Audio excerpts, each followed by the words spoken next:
Technologies, Keith Cullum, former Mayor Henry Cisneros, Commissioner Rebecca Clay Flores, Councilman Mario Bravo, Councilman John Courage, Councilman Adriana Rocha Garcia, Councilwoman Melissa Cabello Habra, Councilwoman Terry Castillo, Councilwoman Phyllis Villagrán, and our esteemed UT System colleagues, Stacy Napier, Amy Shaw Thomas, Archie Holmes, and Randa Safari. Please join me in welcoming here today.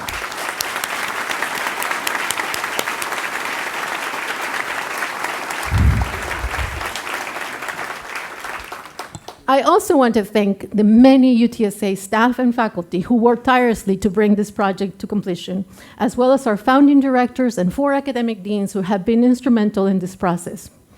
David Monjo, founding director of School of Data Sciences. Guy Walsh, founder director of the National Security Collaboration Center. Heather Shipley, senior vice president of Provost and Academic Affairs and dean of University College. Joan Browning, the dean of Margie and Bill Claycy College of Engineering and Integrated Design. David Silva is the dean of College of Sciences, and Jonathan Habisleben, the dean of Carlos Alvarez College of Business. Thank you all for your great leadership.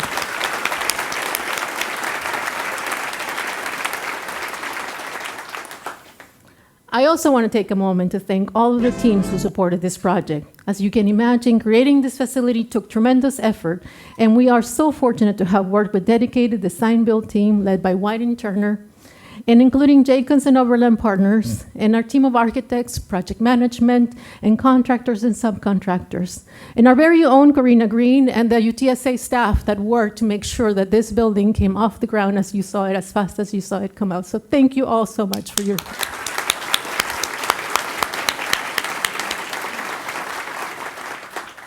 Last but not least, I want to express immense gratitude to all of our government and industry partners here today. Your ongoing partnership and collaboration supporting the vision of San Pedro I since 2018 has been pivotal in making this concept a reality and will be vital for the long-term success of the School of Data Sciences and the National Security Collaboration Center. Let's take a moment to express our gratitude to all the employees, team members, and partners who have made today's event possible. Thank you all. Wonderful.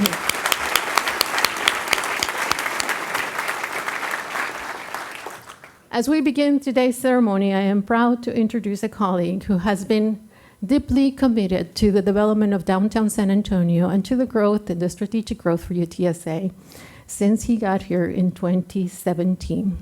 Please welcome President Dr. Taylor Amy.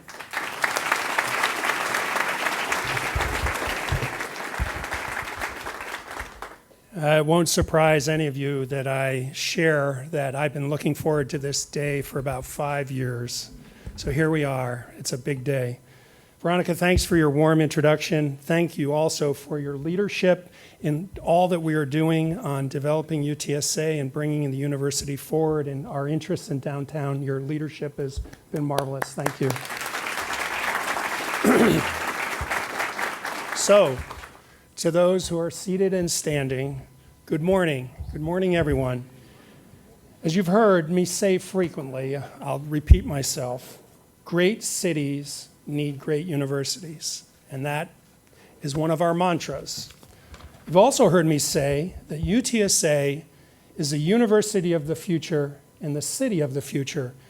Both of these two notions are foundational on our journey of where we are going as a university. Today is a moment to celebrate these aspirations, especially as we think about our obligations as a university to advance equity. Remember, an education, a college education, is the greatest equalizer. If you think about our obligations to advance equity, develop the workforce of the future, and drive our economy in San Antonio and Texas, we celebrate these aspirations to do those things. At this 5th-year waypoint on our journey, I'd like to recognize my colleagues who've been so instrumental in helping us on our way.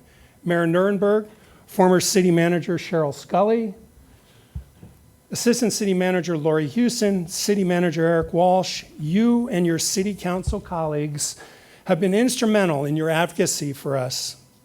I have to say, I fondly recall that one of my very first meetings in the community when I started as president in 2017 was in the mayor's office with Mayor Nurnberg and then city manager Cheryl Scully.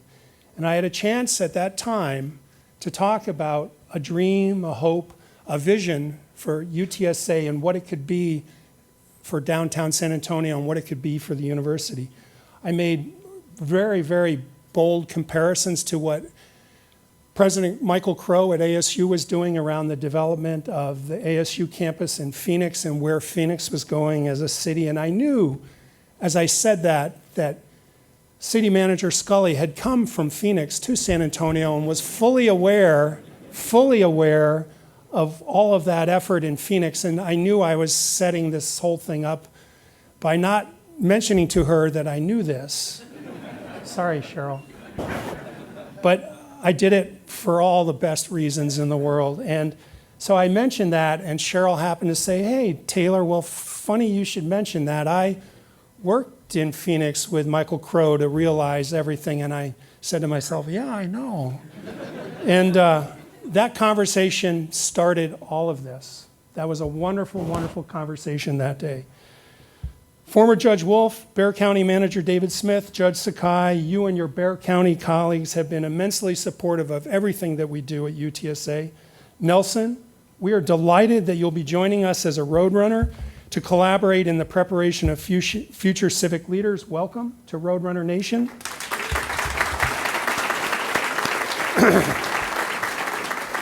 Regent Weaver, Chancellor Milliken, my UT system colleagues, your belief in UTSA and your investments have been essential to our journey. We are deeply appreciative. RAD, as you know, some heavy lifting was required here, but your belief in us and in realizing this investment allowed this whole vision to be realized. Thank you so much for your support.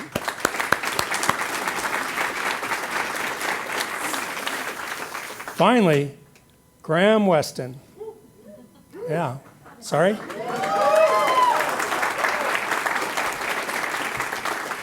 I'll never forget, that was another interesting meeting. Graham is probably going to tell that story, so I won't. It's pretty epic, though. Your early belief in me, in UTSA, and in our efforts to grow workforce and economic development around this notion of data science was so catalytic to all the other partners joining our journey. I'm eternally grateful to you, Randy Smith and Lorenzo Gomez, for your courage and believing in all of this. You put me through the ringers and how I was able to convince you to do this, but it wasn't a big lift from my perspective, and you bought into that in such a big way. Thank you for all that you've done, and I know that you resonate deeply with this notion that our School of Data Science is the first in Texas, and that's something that means a lot to you and to this community. Exactly. As David Mongeau, the founding director of our School of Data Science, reminds me, our school is unique nationally, given its makeup, focus, and opportunity to advance equity. We are in rare company nationally with just a few other schools who are typically at places like Duke, and they have nothing on us now. We're very, very fortunate that we operate at this scale and impact nationally. And I know also that this aspect of what we're doing resonates deeply with Graham as well. To my colleagues, your collective ongoing support, along with the support of Tim Draper, our partners at Dell Technologies, at Frost Bank, at HEB, this is all made a vision that will really resonate with our community going forward and help realize our future for downtown as well. So today is an important day for the history of UTSA. As Veronica mentioned, San Pedro 1 is so much more than a new building. It's a testament to UTSA's commitment to serve San Antonio, especially our downtown community, around these incredible national security and data science ecosystems that we have here in San Antonio. Our government, university, industry, national security ecosystem is unique nationally and is a $10 billion annual federal investment in our city and county. Data, as you know, is foundational to everything. It is foundational to national security, cybersecurity, finance, banking, insurance, medicine, health informatics, public health, advanced manufacturing, logistics, supply chains, smart cities. I could keep going, but I'm also going to throw in there learning And all of these economies and enterprises are essential to the future of San Antonio, right?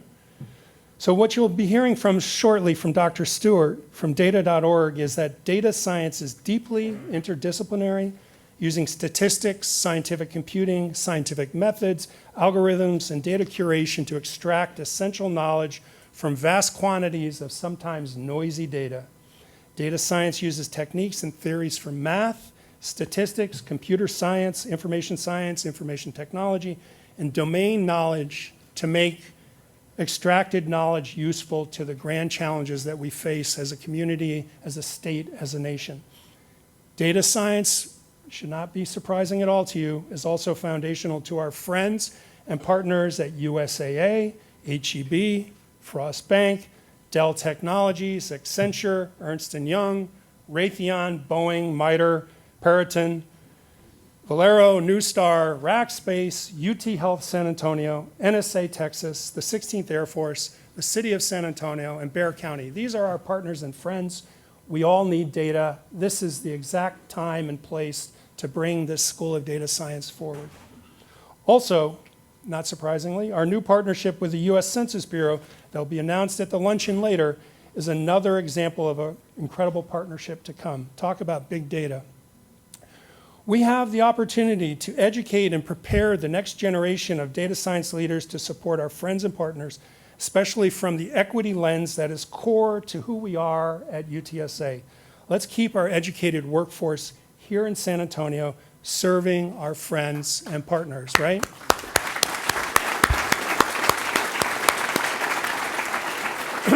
I said that we are on a journey, and the journey continues. Last November, we announced the next phase in our downtown campus expansion, UTSA's new Innovation, Entrepreneurships, and Careers building, to be known as San Pedro 2, will be going in right next door. And we'll amplify all the things that we're going to be doing here in San Pedro 1. As we envision our downtown, we'll continue to develop our journey as we go forward. We'll be thinking about what to do with 702 De La Rosa, which is just one property to the other side of San Pedro 2.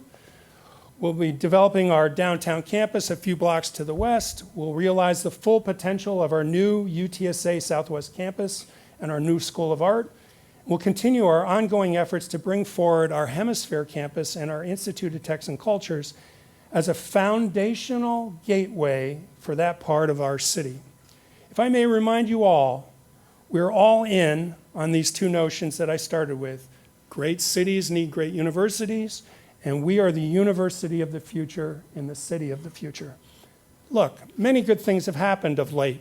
Our focus on student success, our collaboration with UT Health San Antonio and our new Joint School of Public Health, our designation as a Carnegie R1 institution, our membership in the Alliance of Hispanic Serving Research Universities, our seal of Excellencia from Excellencia in Education, our accreditation reaffirmation, our merger with the Southwest School of Art, our membership in the American Athletics Conference, I have to mention football, I guess, our conference championships, and our campaign kickoff, just to name a few.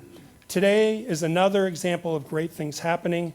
For these reasons and many more, we have so much to be thankful for and much more to look forward to in our journey as we go forward as the city of the university and the city of the future. So we're very excited about this. Thank you all for your ongoing support and commitment to UTSA. Thanks for being here today. Let's celebrate.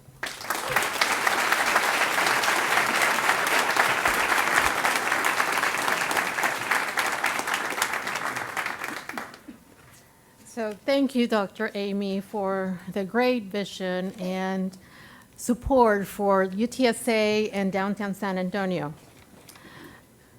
Before we move on, I'd like to take a moment to acknowledge this amazing hologram on the stage. As you can see, that's kind of creeping up the stage. We are incredibly fortunate to have this state-of-the-art technology here at UTSA, which will allow us to bring renowned experts from around the world live and practically in person to speak with our students and faculty. I'd like to recognize the entrepreneur Tim Draper for his generous gift of this hologram to UTSA.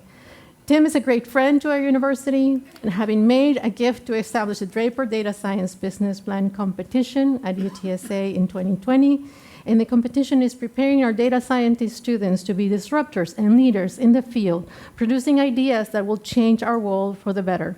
The competition, together with this magnificent hologram, are just two additional ways our School of Data Science is really putting UTSA and San Antonio on the map. Hi, Rowdy.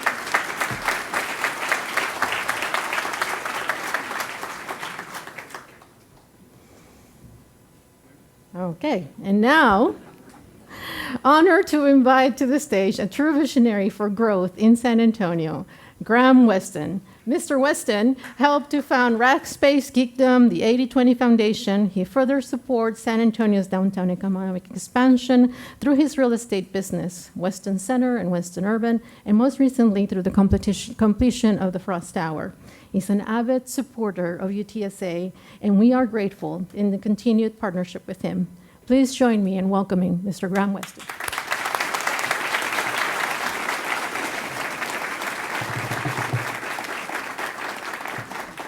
That was pretty cool, right? Thank you, Tim Draper, who gave this to us and who has been a very important friend to the School of Data Science. You know, most progress happens very slowly.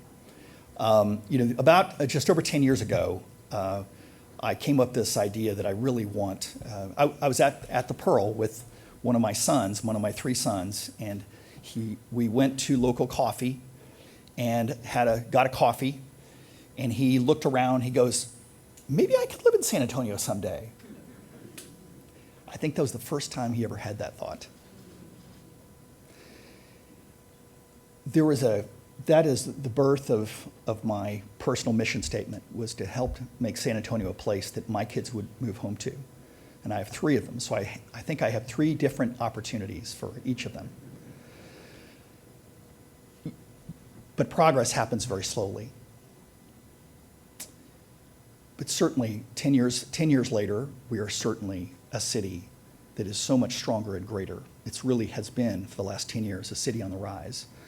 And this happened with teamwork. It happened with, of course, UTSA's collaboration and teamwork, the county's teamwork with the leadership of Judge Wolf, the city's teamwork with the leadership of Mayor Nirenberg, with my friends, I see Lorenzo Gomez and Jeff Prevost. Jeff Prevost was the very first person I ever talked to about Rackspace. So thank you to Jeff. But then there are days where change happens in a big way, and today's one of those days, and you're here for that.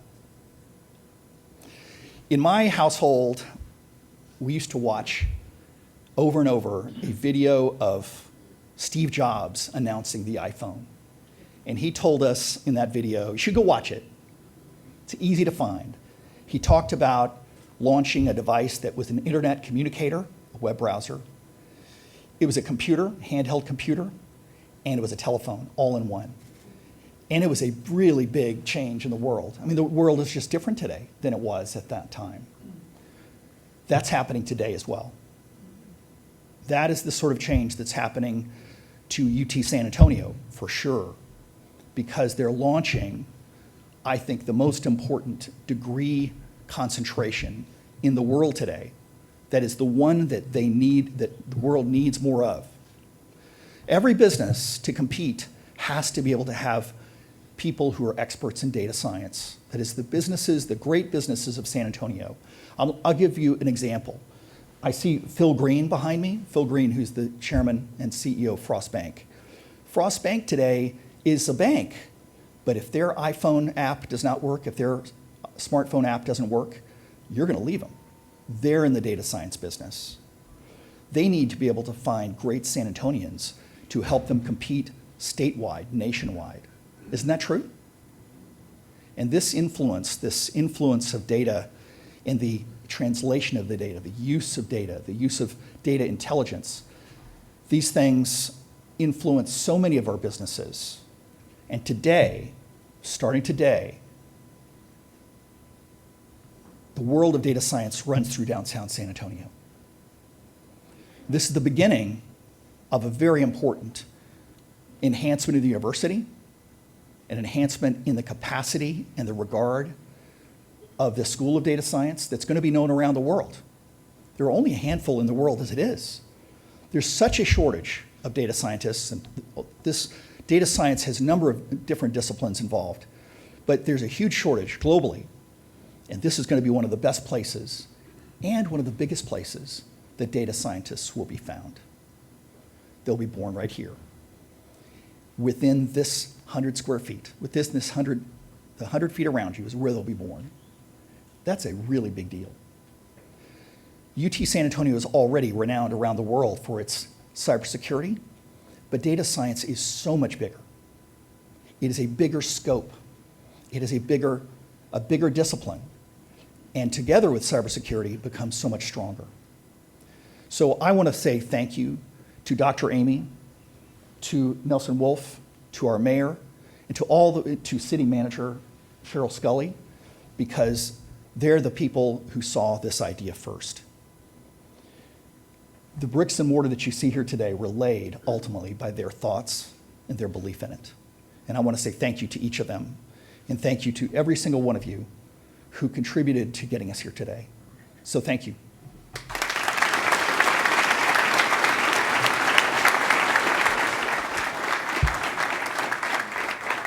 Thank you so much, Graham, for your vision and leadership and your support. Now I have the pleasure of introducing our keynote speaker for today's event, Dr. Stewart, Chief of Data Technology Officer at data.org. Dr. Stewart is a trailblazing expert in data science as a technology with over 25 years in the field. Previously, Dr. Stewart served as an executive director at AI Commons, a nonprofit focused on democratizing the access to AI in emerging markets. He was director of global development strategy, data analytics at the Bill and Melinda Gates Foundation, and he was also a distinguished engineer, co-founder, and chief scientist at IBM Research in Africa. He holds a PhD in linguistics from McGill Hill University, and he has 15 patents and has authored 65 publications and has been involved in the implementation of hundreds of innovative digital solutions across Africa, Asia, and the United States. Please join me in welcoming Dr. Stewart to the podium.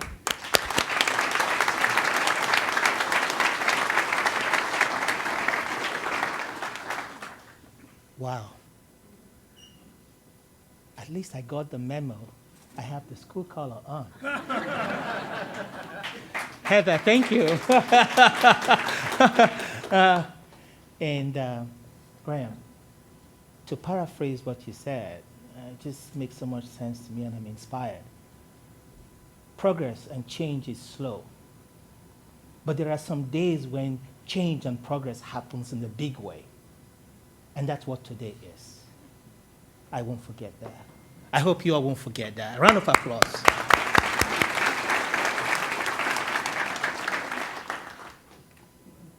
I want to keep coming back to that. The title of my presentation is A New Kind of Data Scientist that will help make our world and San Antonio equitable, inclusive, and impact-driven in terms of the outcomes that data science can produce. But to put my keynote in perspective and underscore the significance of today, let me repeat 3 statements that are on the university's website. And shout out to David Mongeau for putting this together.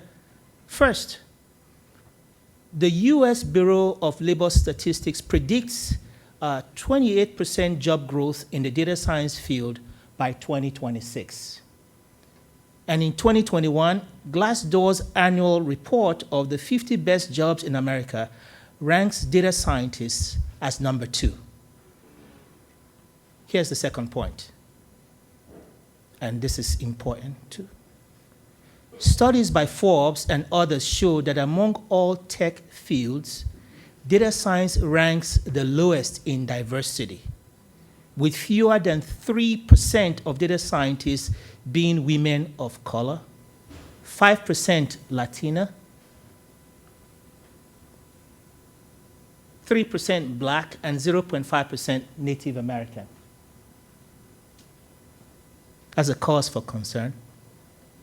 According to its website, UTSA awards 67% of its bachelor's degrees to students who identify as Hispanic, Latino, or other underrepresented minority, and ranks 26 in the nation for social mobility for its intentional work in promoting student success among its diverse population. Therefore, your statement is important. I believe that UTSA and the School of Data Science is poised to make an impact, not just in San Antonio, but around the world. And that's why I'm truly excited to talk to you about a new kind of data scientist today.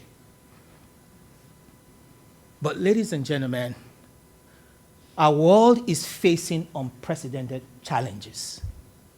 That's a fact. So I'd like to take a minute to examine the global landscape, going through 2 continents, and then zeroing in on San Antonio locally. Let me begin. Which way do I point my clicker? This always happens, yeah? This way? Oh, I got it. All right. Thank you. It always happens, by the way. Although Africa has 25% of the global disease burden, it has only 3% of the world's healthcare workers.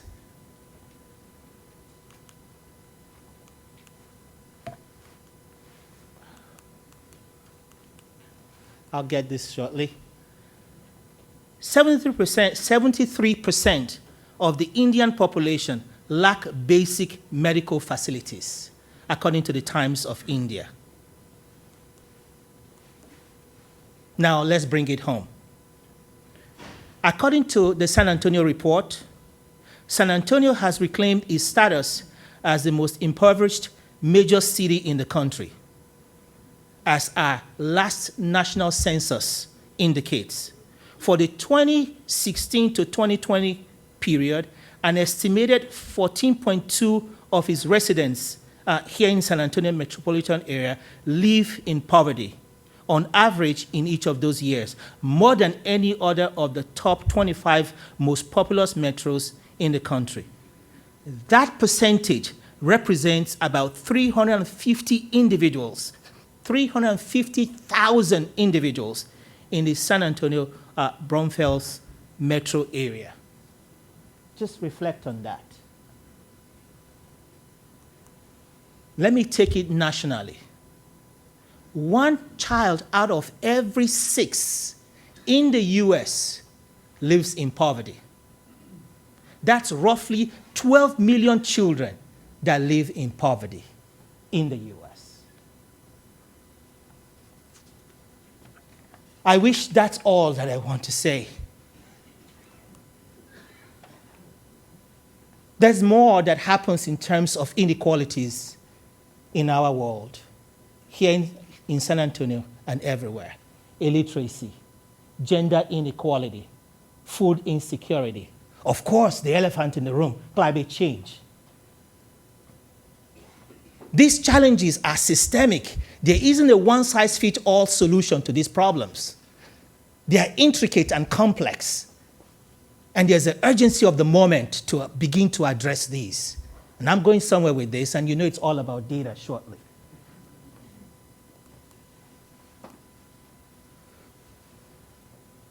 We all just lived the last 3 years where COVID has come in and its effects have exacerbated problems that were already existing. We already had all these inequalities that I talked about.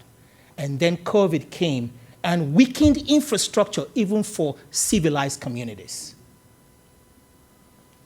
I'm going to pause and ask, are we hopeless? What are we going to do about it?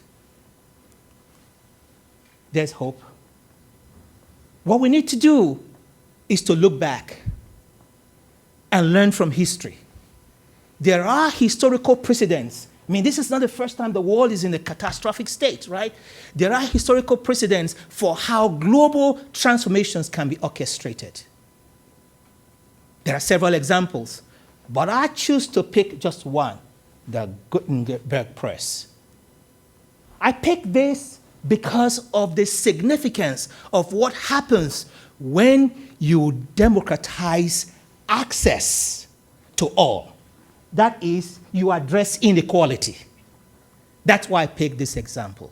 So what was the Gutenberg press? Now, simply, Johannes Gutenberg, a German, is credited with the invention of the modern printing press. And I know that there are historical issues, whether it was first invented in China or in Korea. But please bear with me. Today, let's just believe that Gutenberg press was invented by Johannes, right, for today.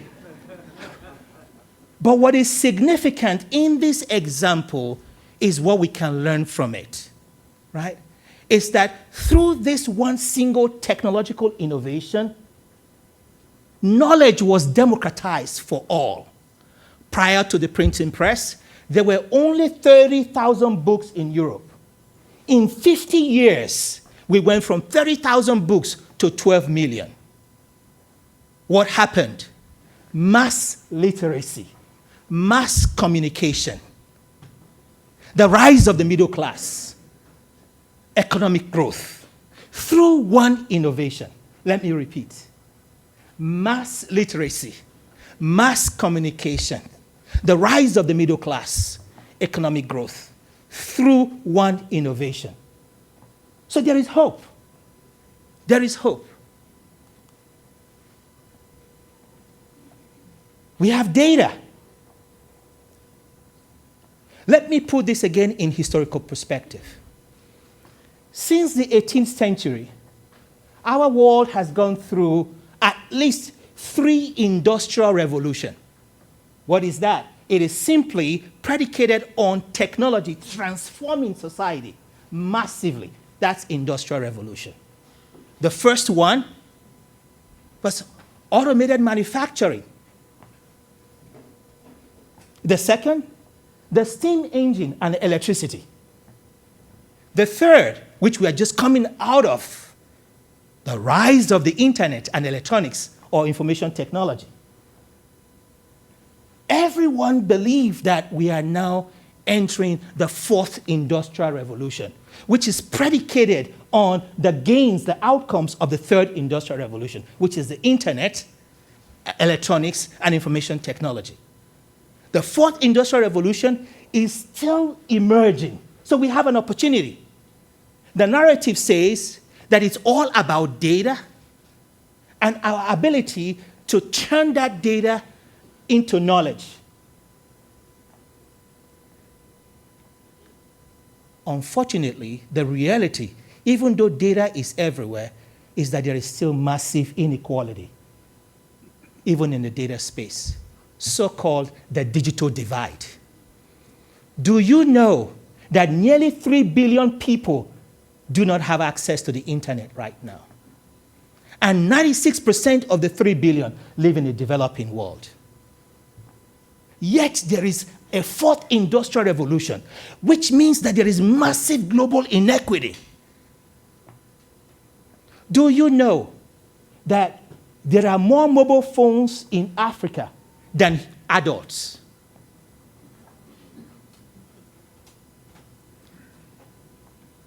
There is inequity in the way that the developing world is beginning to get access and derive benefits from the data that they generate. Something's got to give so that we can create a level playing field and address this systemic inequality around the world.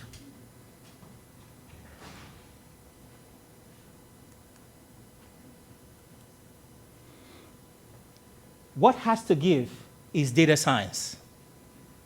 Data science can help to solve global systemic challenges. Hear me all now, and this is my punchline, only if done right. The reality right now is that in the first world, in the developing world, data science is helping. But I've been chronicling global inequality. And I want to now turn my attention for the remaining minutes of this presentation into what I mean by if it is done right. What does that mean?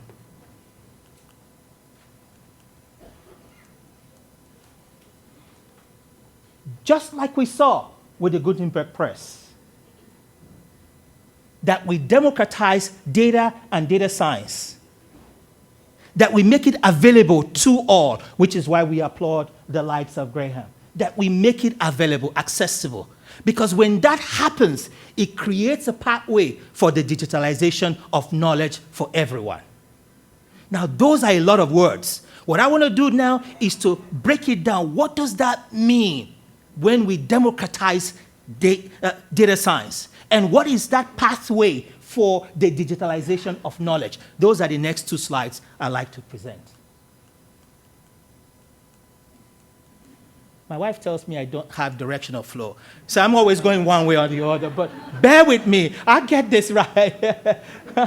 So the first thing, friends,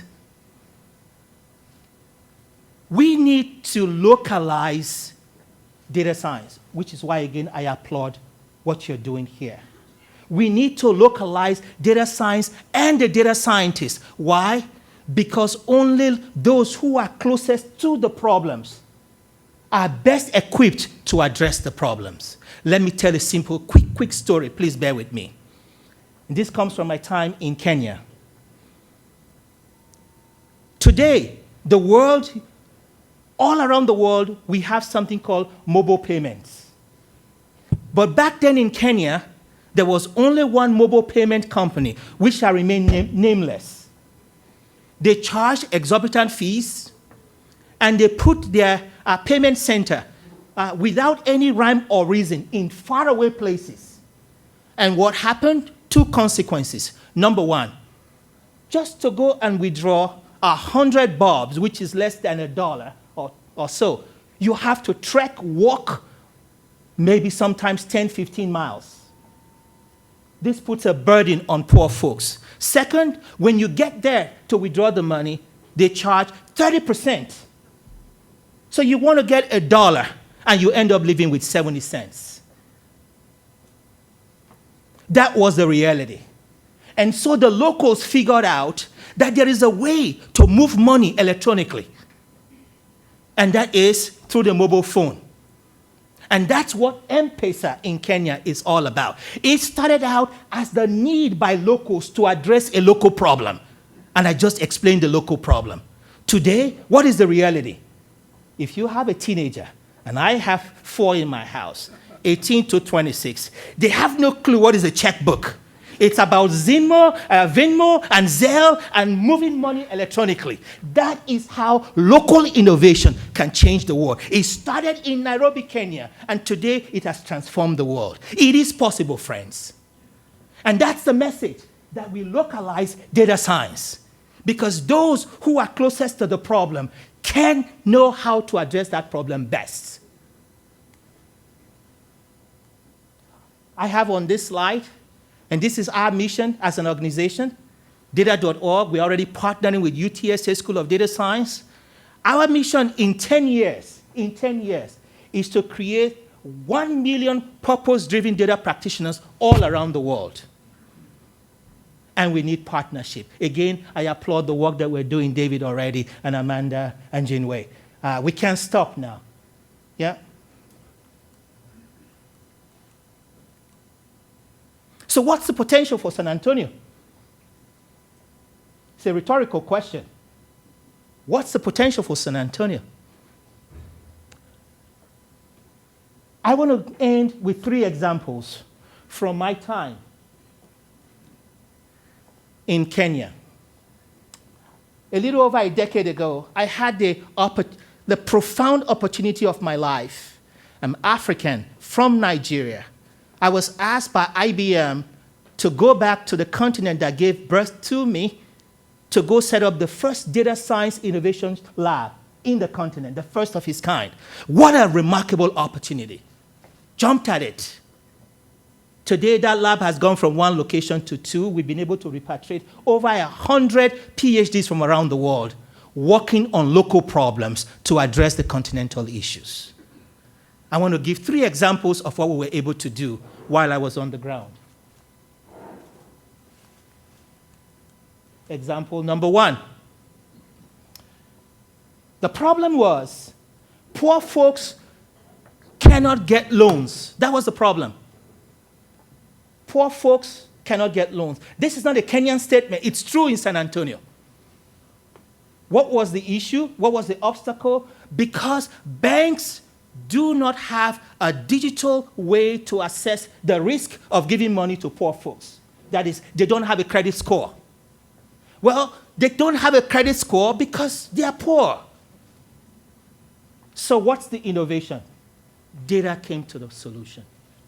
What we did in the lab was to look for non-traditional data sets from mobile phone and from electricity bill payments, triangulated the data sets, and created a risk model that we offered to the bank. And voila, banks were now able to evaluate the credit worthiness of poor folks, and micro-lending started over a decade ago, and today is the norm. This is how data science can help lift people out of poverty. One example. Here is a second example. The problem that we dealt with here is, if you know the African continent, and again, very specifically in Kenya, nearly 60% of the adult population are in agriculture. And they are small-scale holder farmers, which means less than 3 acres. The problem is the over-application or under-application of fertilizer hurts the farm and therefore decreases crop yield. Data science to the solution. What we did was a simple application using an optimization model that allowed them to give us what is the measurement of your farm, and therefore guided them, and this is key, local solution, using local measurement instruments to guide them on how to apply fertilizer, and that led to increased crop yield. We have a paper on that. And finally, and this one is near and dear to my heart, spacing is important, not just to reduce the number of children, but it also has implication on birth weight. Because if a woman has children in succession, the next child, the birth weight reduces. But here is the problem. The database that was being used to advise these ladies on contraception and family planning practices contained anomalies because of incorrect entries into the data. Simple solution. We call that anomaly detection in data science, which, by the way, I know we have National Security Collaboration Center here. Anomaly detection is powerful for fraud. But in this case, we used it to look at the data, detected anomalous patterns, and therefore were able to give the best advice, the improved advice to these women.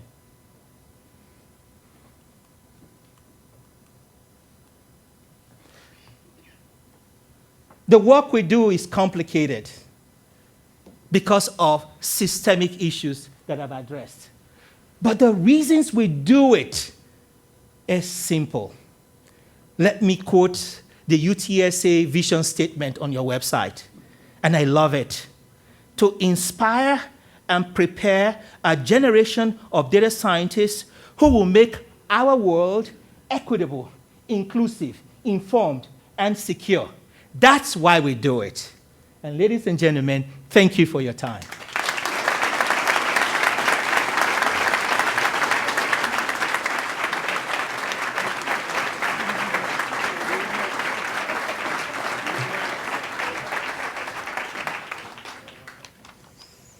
Wow. Thank you, Dr. Stewart, for your inspirational words and being with us today.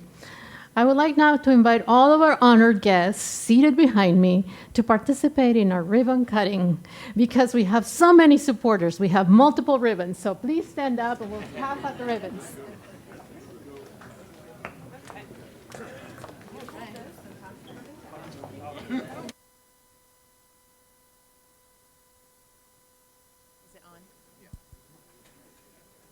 Yes, strike the podium, please. Yes, thank you. Hey, everybody. In a few seconds, we're going to do a countdown for the ribbon cutting, and I'm going to go 3, 2, 1, and we're going to cut. So when I say 1, just make a lot of noise, okay? So I'm going to, we're not practicing. I will say 3, 2, 1, and then you guys cheer, all right? Ready?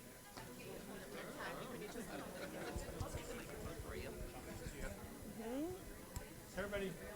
3, 2, 1.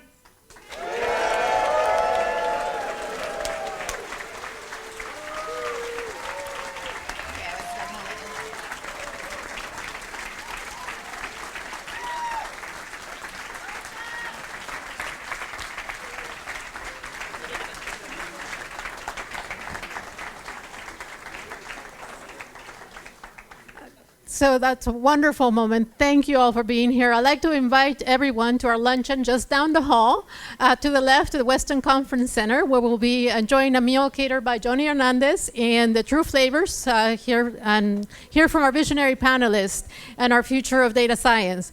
Following the luncheon, we will offer the opportunity to see more of this amazing building through self-guided tours, and beginning at 1:15. So I hope that we'll see you.